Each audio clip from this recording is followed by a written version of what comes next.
How come in Islam men can have 3 wives? Why don't they just sort of like stick just to one wife? In the Quran, God gives the option for Muslim men at any one point of time, they can marry up to 4, but no more than that. What you need to understand is Islam did not introduce this polygamy. Islam restricted it. In the past, even within Arabia, people can have as many as they want and they can just get rid of them as easy as they want. But Islam restricted that practice and said, if you fear that you would not be able to deal with them justly, then marry only one. Why polygamy is an option? It has various functionalities and purpose that it can serve. It has served in the past and it's serving now later, because sometimes men, because of their natural makeup, they want to have more than one wife. That's why you probably would see a lot of people in your eyes committing adultery every single day. Even though they're married, they're looking after other women, they're having affairs. Islam considers you have to make sure that you treat your wives fairly, otherwise you do not have the right to marry them. And this is a marriage. It's not an affair. It's actually a legal marriage like your first one. The Quran talks about if you want to look after the widows and the orphans. So that means it's actually also looking after, taking care of those women who don't have a husband. They may have had in that country a war, for example. Men naturally go and fight physically in the war and they get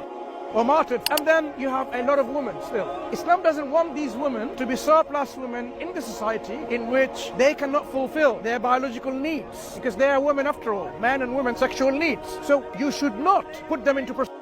You should not put them into this adulterous affair relationship. So the only way to get them back into the society where they can then be into a marital relationship with other men who are less than women. Do you follow? So this is one practical example where it has happened in the past, and anytime there's a war or something, it can be happening. But as I said, there are various reasons. You want to look after the widows and the orphans. You want to have your biological needs looked after. You can do that, but only if you fulfill the conditions. So that's why we can never say this is an adulterous relationship, because God has given us the allowance with conditions. So it's a marriage just like marriage 1-to-1.